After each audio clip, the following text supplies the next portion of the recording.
Hi friends, നമുക്ക് ഒരു variety ആയിട്ടൊരു കുക്കർ ചിക്കൻ മന്തി ഉണ്ടാക്കാം. അത് വളരെ ഈസിയാണ്.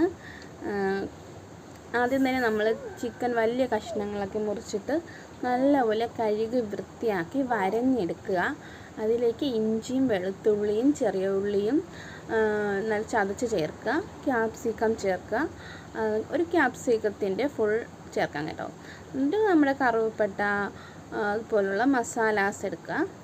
മസാലാസ് ഇടുക, നല്ല സ്മെല്ല് കിട്ടാൻ വേണ്ടിയിട്ടാണ്. പിന്നെ 1 സ്പൂൺ മഞ്ഞൾപ്പൊടി, 1 സ്പൂൺ കുരുമുളക് പൊടി, 1 സ്പൂൺ ഗരം മസാലപ്പൊടി ഇട്ടതിന് ശേഷം നെയ്യും എണ്ണയും കൂടെ ചേർത്ത് കുറച്ച് മഞ്ഞൾപ്പൊടി ഇളക്കി ഇതിനകത്തേക്ക് ഒഴിക്കാം. നല്ലൊരു കളറും മണവും കിട്ടാൻ ഒരു ഉണക്ക നാരങ്ങയും കൂടെ ചേർത്ത് നമുക്ക് നല്ലതുപോലെ മാഗ്നേറ്റ് ചെയ്ത് വെക്കാം. ആ സമയം തന്നെ നമുക്ക് ചോറ് വേവിച്ച് വെക്കാം.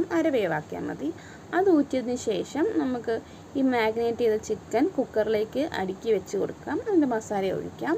ഒരു ചോറ്, പകുതി വെന്ത ചോറ് വെള്ളം ഊറ്റിയതിന് ശേഷം ചോറും ചിക്കൻ്റെ മുകളിലേക്ക് വെച്ച് നമുക്ക് എന്തെങ്കിലും വെച്ച് അലങ്കരിക്കാം. പിന്നെ ക്യാരറ്റ് വെച്ചതിന് ശേഷം കുറച്ച് പച്ചമുളകും വെച്ച് കുറച്ച് കുരുമുളകും ഗ്രാമ്പും കൂടി ഇട്ടതിന് ഇതാണ് നമ്മുടെ കുക്കർ മന്തി. ഇതാണ്ട് നമ്മുടെ ചിക്കൻ മന്തി റെഡി ആയിട്ടുണ്ട്. നമ്മൾ വീട്ടിലുണ്ടാക്കിയ മൈനൈസാണ്. അപ്പം മൈനൈസ് വെച്ച് ഇതൊന്ന് കഴിച്ച് നോക്കാം.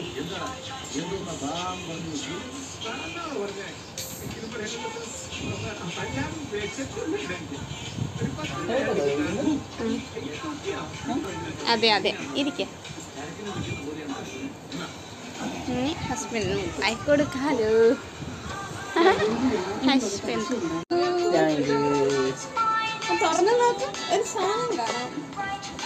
കഴിക്ക്, വാരി കഴിക്ക്. മിടുക്കൻ.